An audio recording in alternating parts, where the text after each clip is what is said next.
The color we're talking about today is one that I absolutely love now, but I used to completely avoid it, and it sits right in this area of this palette.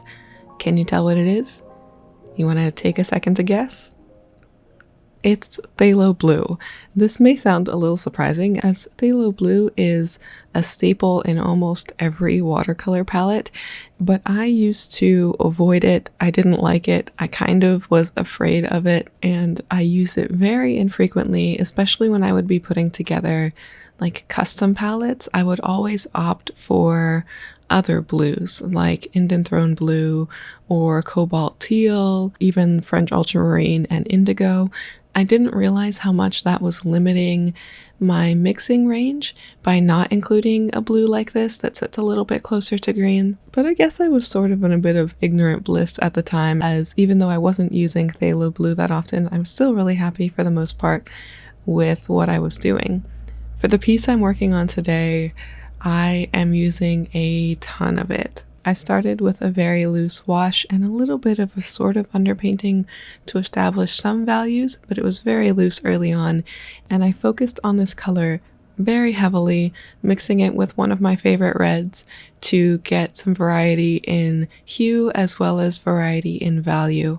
I never really appreciated the power and versatility of phthalo blue. When I was first getting started, it was just so saturated of a color, and before I knew much about mixing, I was too often using it straight out of the pan or mixing it very, very little, and I wasn't very familiar with how to connect color palettes in a way that even if you are using it very saturated, like I am in this painting, it can still work. So really I found that the color just got in the way and made me dissatisfied with my pieces more often because I wasn't as familiar with color mixing or with establishing value in my paintings, which is absolutely essential, especially when you're using different colors. If your values are solid, it really does open up a world of exploration when it comes to the colors you use. I think that the primary color I used for this painting is specifically ocean blue from this palette.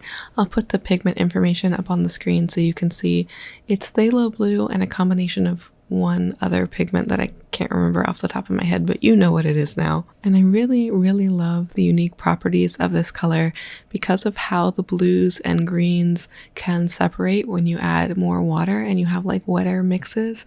It's a really, really gorgeous color and something that I wanted to feature in this painting.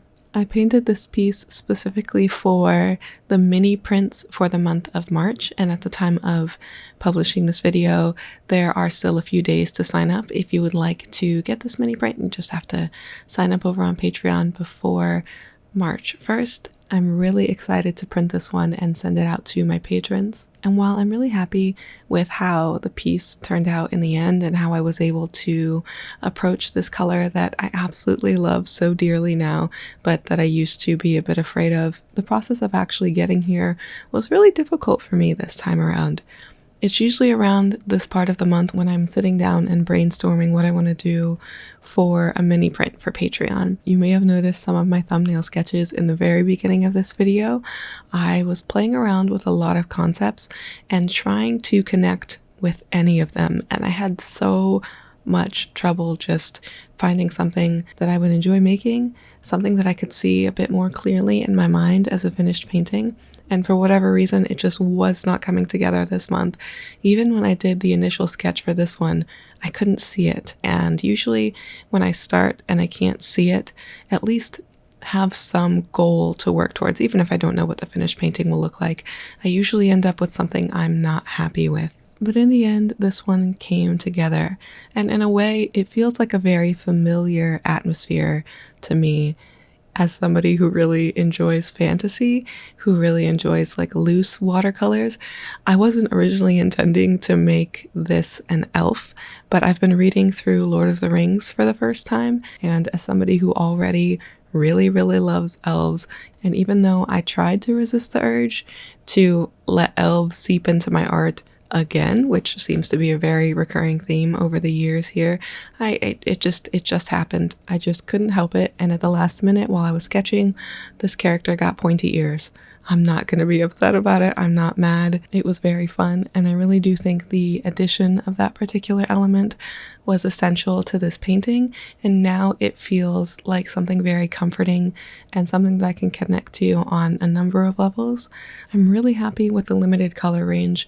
Sometimes when I set out to do something like this, I end up varying the colors a ton anyway, and I lose that sort of honed in, limited palette feeling, but I kept to it in this painting, and I'm really pleased with that. I'm really curious to know if I'm the only one who's felt this way about phthalo blue, so please do leave a comment down below with your experiences with this particular color, or just what you think of this painting, or of another maybe completely different color that you have struggled with and now found that you love. Let me know what you think.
Again, this painting will be the mini print over on Patreon for the month of March, so there's still a few days to sign up for that if you would like to get a copy of this one for yourself. The original will also be for sale on my website, but I won't be making separate prints, so if you want to get a print of this one, the only way to do that is the exclusive mini print for Patreon for the month of March. As always, a huge thank you to those patrons, and as well as all of my other patrons and my members over on YouTube. I'm so grateful to all of you, and I wouldn't be able to explore concepts and feelings like this without you. Thank you all so much for watching this video. Let me know what you think of phthalo blue, what you think of this painting, or if you have a color that you tend to be more afraid to use. I can't wait to hear from you. So I will talk to you all next week. Thanks for joining me. Bye bye.